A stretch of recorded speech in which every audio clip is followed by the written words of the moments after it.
Now what I'm going to do is do a series of overviews of all the topics in this course without any math or derivations or computations. This is just to orient you for the semester, and I'll do one of these for every topic in the class. And so we're going to start with reinforced concrete flexure.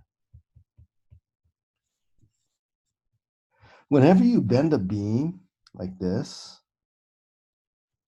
one side will be in compression and the other side will be in tension. And the key goal is to put the steel on the side of the beam that's in tension because the concrete doesn't have any tensile strength. So for example, if you had some sort of beam like this that's going over a bunch of supports and you load it like this,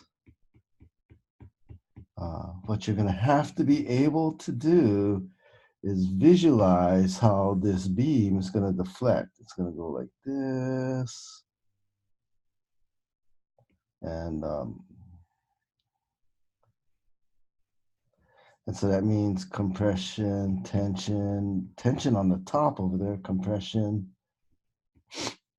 And what this will mean, actually at the end, there's no moment, so there's neither tension or compression. So what that will mean is for this beam here, okay,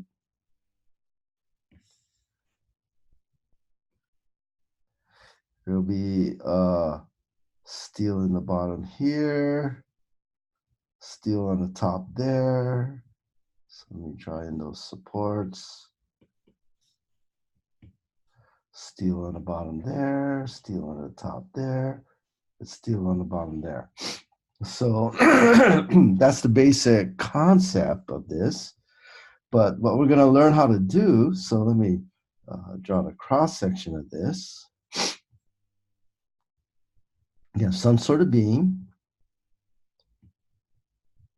You're going to want to have to design the size of this thing, like how wide it is and how tall it is.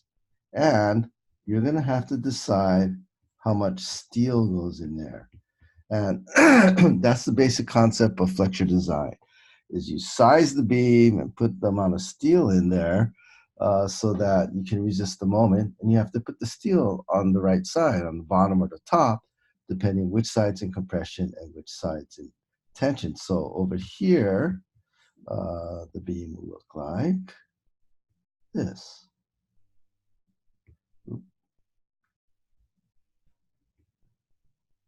With steel on the top. Okay, but there are a few things that complicate this a little bit. So first of all is the maximum amount of steel. Okay, so when you bend a beam, two things can happen. You could either break the concrete on the top, okay, or you could break the steel on the bottom. Okay.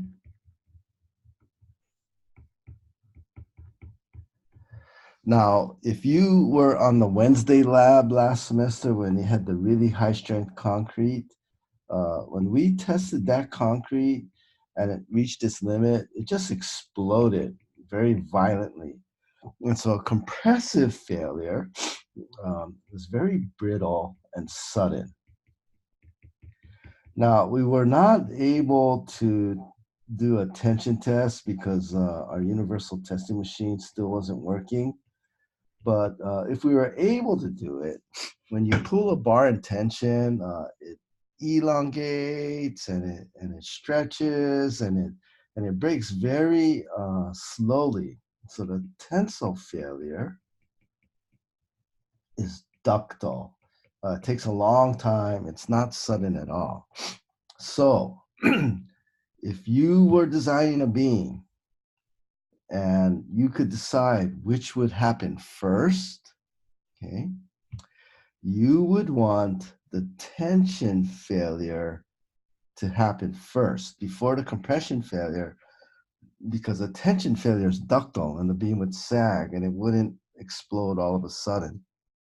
So what that means, you have this beam and it's either going to fail in compression or tension, and you can control that by how much steel you put in there.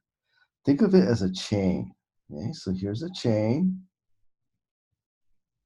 and when you pull on a chain, it's going to break at the weakest link. And so let's say one link in the chain is compression, the other link is tension. It's not really a chain, it's a concept. And so what you want to do is make this the weakest link. There used to be a TV show called Weakest Link. You are the weakest link. Well, what we want to do is make the steel the weakest link in a beam. And to do that, you limit the amount of steel. If you make the amount of steel less than the maximum amount, that will make, if you put too much steel, the steel gets too strong and the concrete will break first. And so there's a maximum amount of steel that ensures that the steel will fail before the concrete. And that's one thing. There's also a minimum amount of steel. Okay, so concrete's kind of a weird thing, reinforced concrete. The steel doesn't really engage until after the concrete cracks.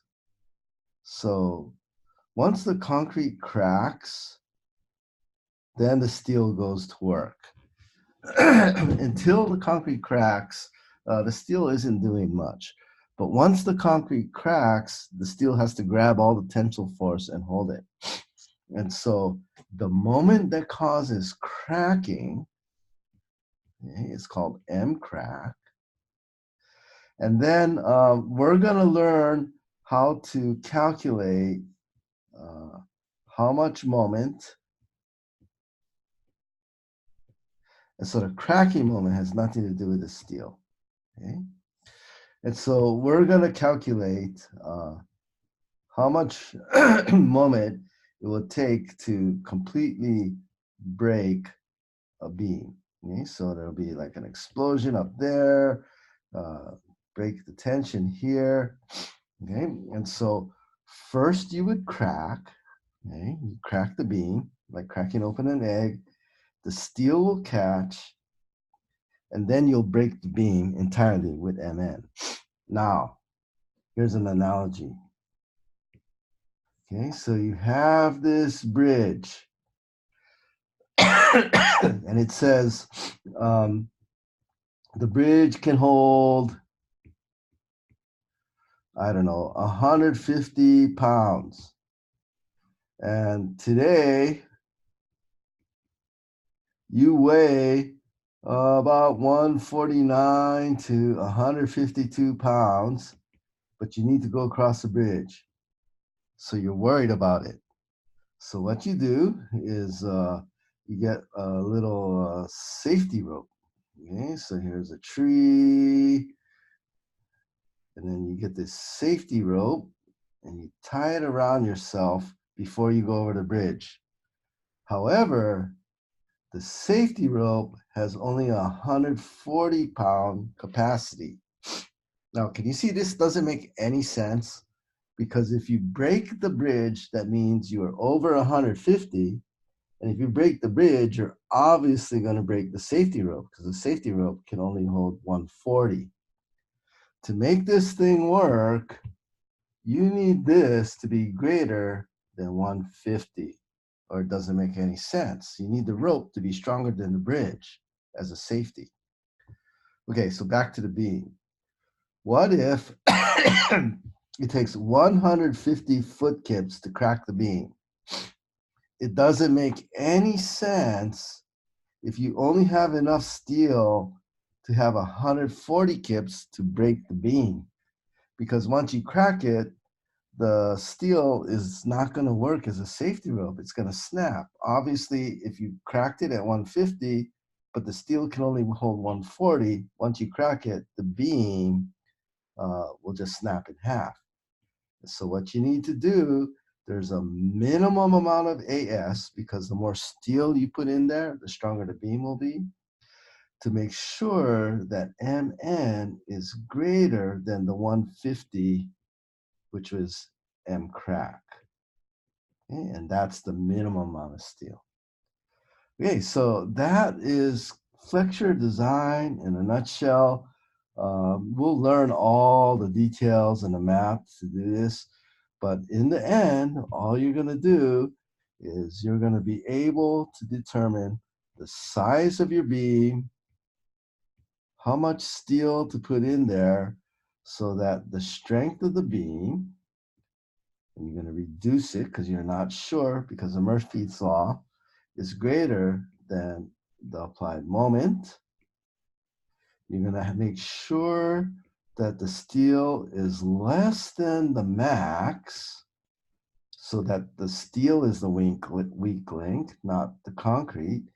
And you're going to make sure that it's greater than the minimum, so that when the beam cracks, the beam doesn't just snap in half. Okay? And this will be flexure design for reinforced concrete.